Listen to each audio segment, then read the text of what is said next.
So today we're going to be taking a few of our subscribers' questions. Now these questions come from our YouTube videos and installations that we do. A lot of times with as many videos as we have, we don't always get back to answer all of your all's questions. We do a very good job of trying to do that, but sometimes a few of them slip through the cracks.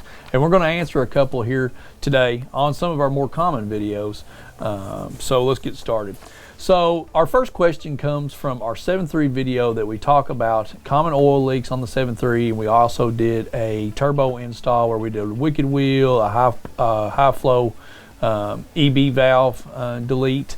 So this question is from Nicholas, and Nicholas says, Wade, I just did this on my 99 7.3 with 324 on the clock. Got everything buttoned up, and the clamp in the back was a nightmare. Yes, sir, it sure is. But I got it now, and I have a rough idle. Any ideas of what I messed up? I recently did the valve cover gaskets, new glow plugs, and the wiring harness on the inside of the valve cover. I checked it after it started to idle rough. Everything is still good from that, but the truck idles so bad after the O-ring replacement on the pedestal. Any idea on what could cause it? No codes are coming through, and I'm lost. Nick, you know where you were when you were doing this. So what you did was you did a pedestal reseal on your O-rings. Very common. There really shouldn't have been anything that you were in touch with there that would have caused you to have a rough idle. I'm going to tell you to go look back at those valve cover gaskets to see if maybe you made any contact with the wiring harnesses there. As you were pulling the turbo out, maybe you were to make contact with that wiring harness or the main wiring harness in some form or fashion. You dislodged that or something of that nature. I'd like to know how rough the idle is as well. One thing to check is your IPR. Make sure that while you were in there, you weren't really at the IPR, but something could have touched that little flimsy nut that's on the back of it. Maybe that's what's causing your idle. So hopefully a couple of those things can be tips for you, Nick, and you can reach back and figure out what's going on. And something else on codes. Don't take it for granted that just because your check engine light isn't on doesn't mean that there isn't a code. You could have a soft code that's in the ECM and not tripping a actual check engine light that could totally lead you right to your main problem. Could be completely unrelated to. Don't ever take that for granted. Sometimes we fight with something that goes on with the truck, and we always think it's related to the last thing we did. A lot of times you put a tuner on the truck and your power steering pump goes out and people want to blame that on the tuner. Sometimes they're mutually exclusive. Sometimes it's not related to what you did. So don't overlook that, Nick. Good luck to you, man. Alan Castor, his comment comes from our Sinister 58-volt FICM install that we did on our now departed 6.0 that was in the truck, our 05 6.0. We sold it to one of the company employees. So here's Alan's question. I have a question on my 0460. When the engine is cold, the engine will not start all the time. The only way I can get it to start is using starting fluid. I know you shouldn't use it, but it's the only way I can start it cold. Once the engine is warm, it starts right up all the time and runs fine. I had the dummy plugs and standpipes changed, but while doing it, the mechanic said that the oil was up in there. Still have the problem. Could the FICM be the problem, or when it's cold, or what else could it be? I keep looking on YouTube to find a solution, but I don't have the computer to check all the electrical stuff, so I'll have to check it manually. Alan, you've already scolded yourself for using the starting fluid, which is good, so points to you for that. You know, I'm going to tell you something obvious here. It could very well be your starter. It could very well be a battery problem. What you could be doing, because the motor is turning over so slow because of possibly batteries or a starter, you give it a wisp of ether, turns over a little bit faster, then it fires right up. That could be as easy as what your problem is.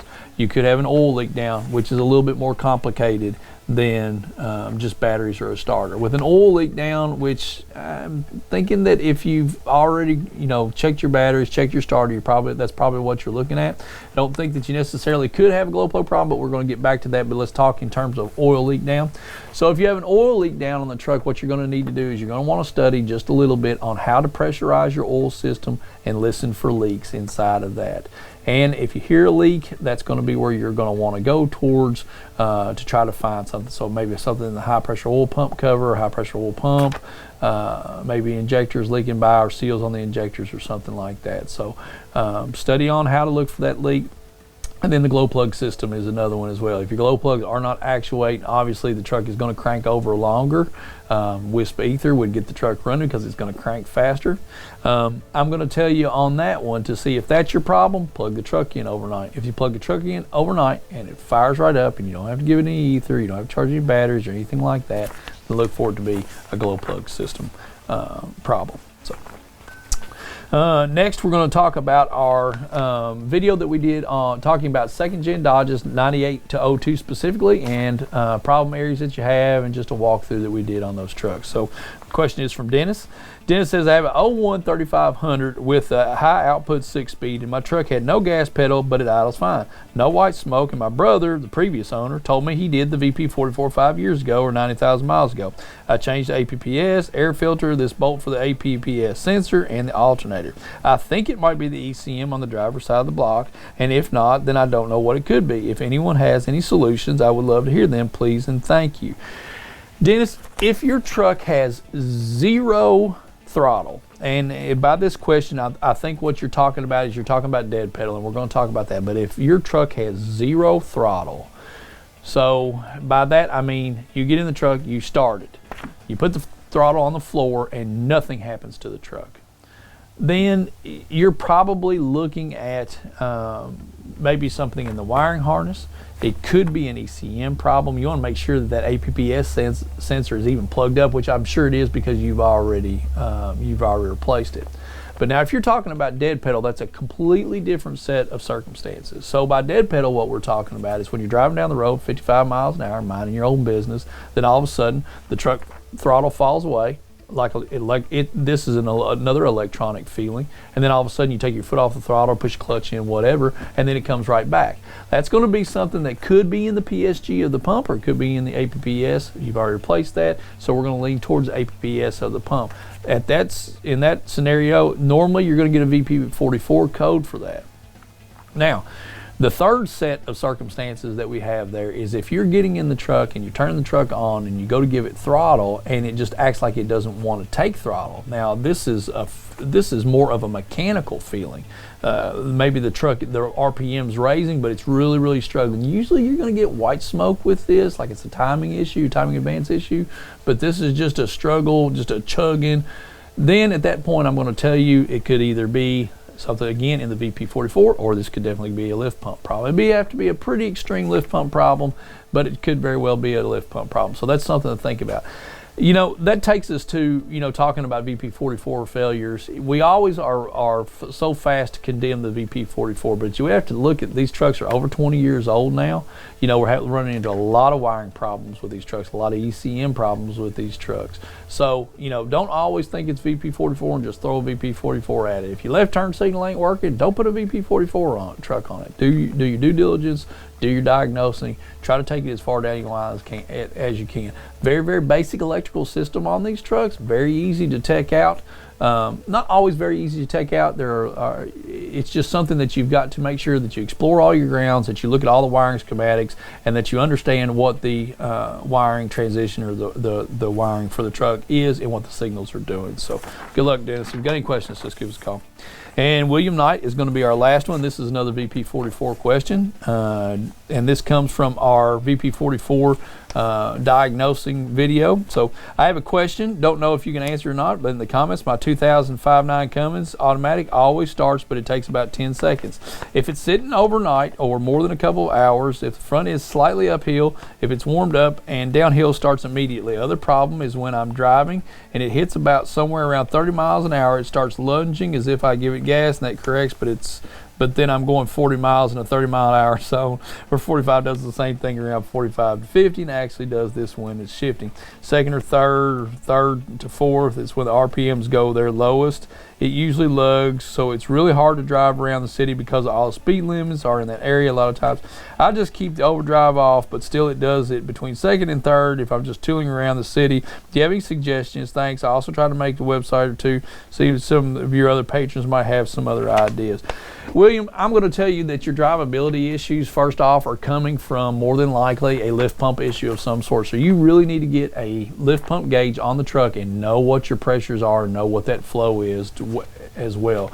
Look at that. Now, just because you're running 12 psi, you still may be 12 psi at bad flow. So think about what the lift pump that you've got on your truck and do a lot of research that you see on our website telling you that maybe 12 psi at X brand of lift pump, maybe that's going to be your problem. Maybe you go up to a better brand of lift pump that's going to give you 12 psi at a much higher flow rate, and that's going to keep your pump cool and give you good life expectancy out of the VP44.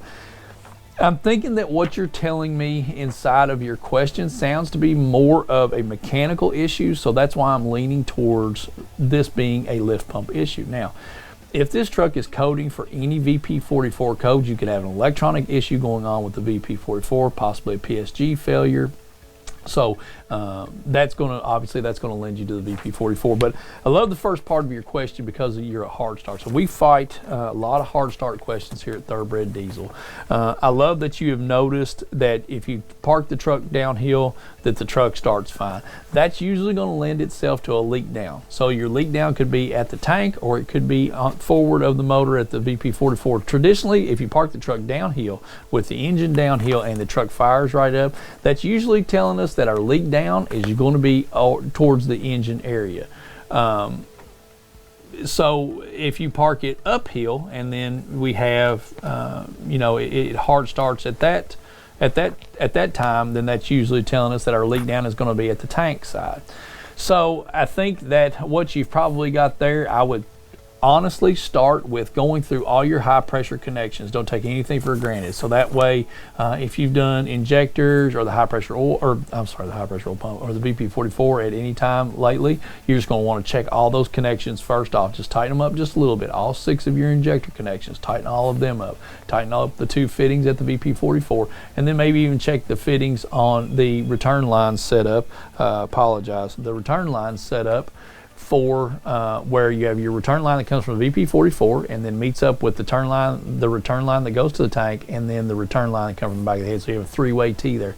Just snug those up and check those, see if that fixes your problem. Hopefully it does. If not, the only way really to check it is you honestly would have to build something to where you could put positive pressure to these individual lines and check on. We usually find it to be the return line on the VP44 that goes from the VP44 to the 3-way T that we had talked to you about. It could be sealing washers, it could be anything else inside there, but a lot of times it leads us to the return line coming from the VP44. Hard starts are a nightmare on VP44 trucks, but if you do like William's done here and park it certain ways, you know, if this is a hard start, we're going to tell you there that you want to make sure that you unplug the power to your lift pump and see if the truck starts. If you unplug the power to your lift pump and the truck starts, then you're overpressurizing your VP44. Look for a lower pressure, higher flow lift pump that will get you out of that condition, or a reprogram of your ECM that will keep you to where you have no power to the lift pump while you're cranking it, and then the truck will start. So a lot of information that we'll gave you here in William's question, but it's just something that we deal with a lot here at Thoroughbred. I got a lot of guys calling asking questions about hard start on VP44 trucks, and yeah, I think that is that has taken care of all of our questions here. So if you have any of these questions, I don't know how often we're going to be doing this segment of our subscriber viewer questions, so that'll be up to Adam, but maybe you guys make it on here for our next question, and thank you for watching.